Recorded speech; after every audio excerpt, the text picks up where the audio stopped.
So I'm so glad that I'm going before him, because you never know how long he's going to talk. But thank you, Cory Booker, for your leadership, and I'm pleased to yield to you. Thank you, Nancy Pelosi. Give another round of applause for one of the most incredible leaders I have ever had the privilege of serving next to.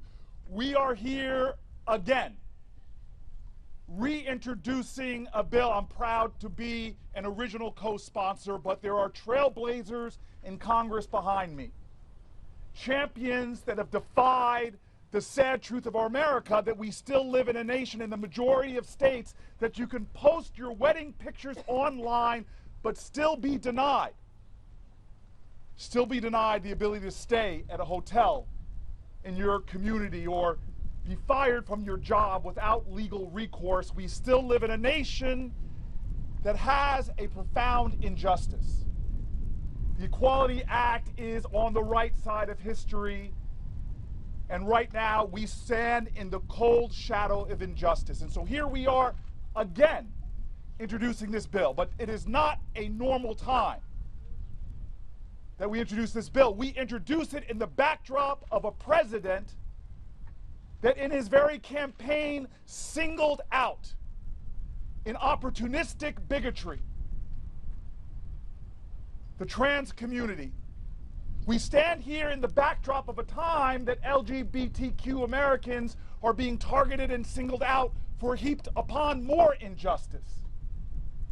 This is not a normal time in which we are standing up and yet again reintroducing a bill with moral urgency. I've been thinking a lot about my own rights recently, because you cannot attack the fundamental rights of anyone without threatening the rights of everyone. I've been thinking about my own rights to walk down the street and not be disappeared by ununiformed individuals and swept away. I've been thinking about my due process. I've been thinking about my free speech rights, because when free speech is attacked anywhere in this nation, it is a threat to free speech everywhere. I've been thinking about my liberty, my ability to organize. The very rights that have been given to us in the Constitution are still not the rights that are enjoyed by everyone in our country, and certainly not the rights of the LGBT community. And so today, I want you to know we reintroduce this bill with attitude. We reintroduce this bill with swagger. We introduce this bill with confidence, because there are a lot of people who are hearing our voice right now that don't understand that they are implicated. There's no bystanders in history. When injustice is in our midst and you say nothing and you do nothing, you are part of the perpetuation of that injustice. We call upon all Americans, not just LGBTQ Americans. We call upon all Americans not just to be allies. Don't be allied only. Be implicated.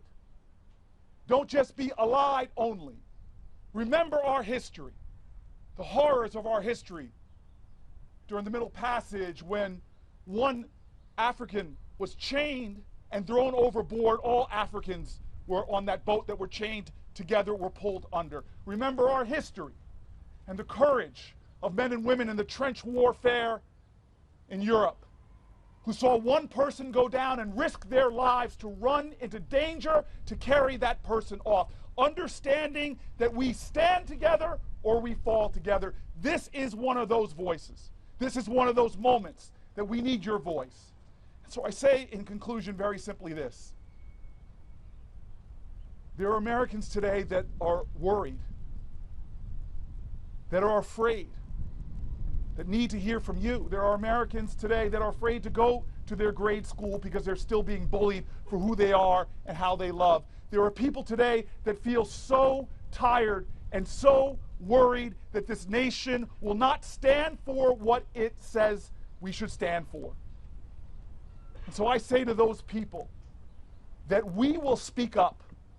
we will stand up, that Americans will stand up. I say to those people, remember what the good book says, that weeping will endure through the night, but joy cometh in the morning. I remind those Americans that even the truth, when crushed to the ground after lie, after lie, after lie, that the truth will still rise again, that this is still one nation under God, that we still swear an oath of liberty and justice for all, and that we will not stop until freedom rings from every coast in this country, that freedom reigns for every person and every soul, that freedom reigns for every American, no matter who you are, race, color, or creed, LGBTQ American or straight ally, that we declare that the arc of the moral universe is long, but it doesn't bend automatically.